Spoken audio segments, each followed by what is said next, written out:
Phase number 4 is use and maintain the EA. Phase 4 is an ongoing set of activities that promotes the use of EA information by all stakeholders and establishes an annual cycle for updates. In other words, this phase 4 is a continuous activity as compared to phase 1, phase 2, and phase 3, in which the activities are more like a build-up towards EA. Phase 4 is more of continuous, ongoing activity in maintaining the EA. So phase 4 is not about maintain, but it's also about using EA in resource planning and decision making. This is what step 17 is. Step 17 is use the EA information for resource planning and decision making. So what this activity is that when there's new let's say information systems that needs to be developed or needs to be introduced, the IT people or the IT department can always refer to the EA documents in terms of whether they want to pursue or not with that information system project. So it helps with the decision making.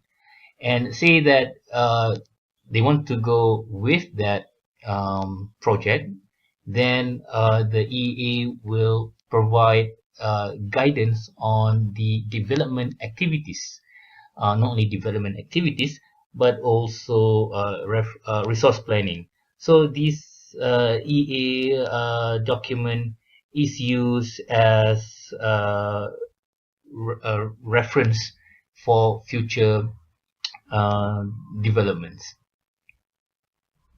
Step number 18, which is regularly update current and or future views of EA components. Of course, the EA documents of the EA components does not stop there, because as the companies moving forward, some changes might happen. Then if changes are bound to happen, then the EA document needs to be updated.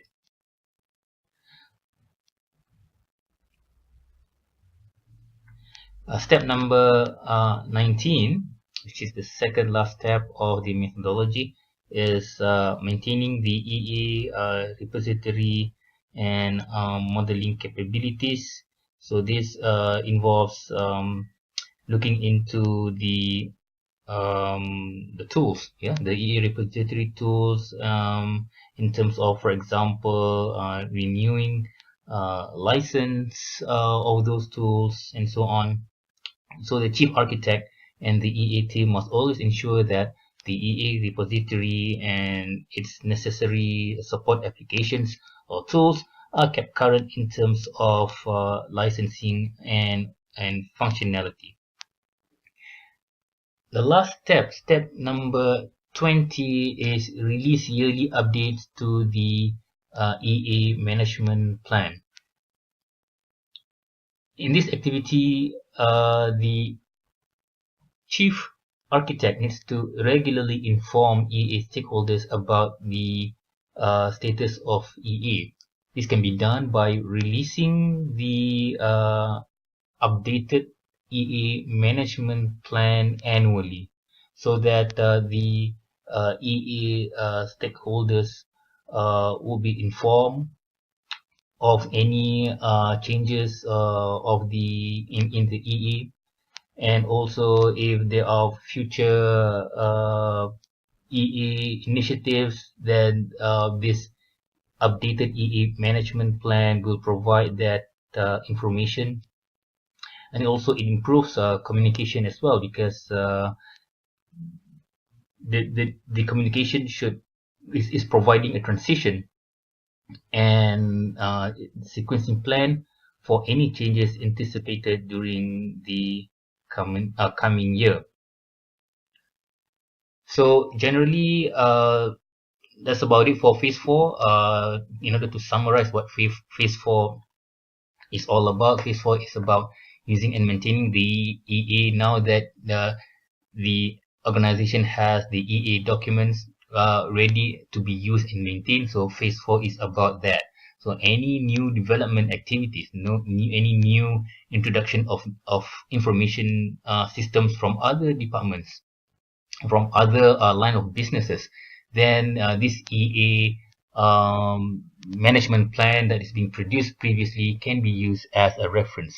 It guides any this EA management plan also guides these new development activities. And of course, as enterprise is moving forward, change is bound to happen, especially components, because components are changeable components. Therefore, it needs to be regularly updated. Okay, and EA documents are stored in repository tools. So these repository tools or any tools used to document needs to be kept current in terms of licensing. That is about maintaining. That's the phase number 19, maintaining the EA repository and modeling capabilities, which is basically tools.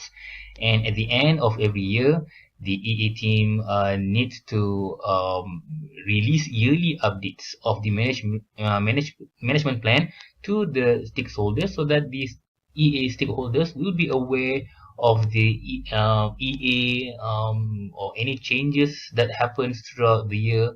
And by doing that, you will get more buy-in from the EA stakeholders.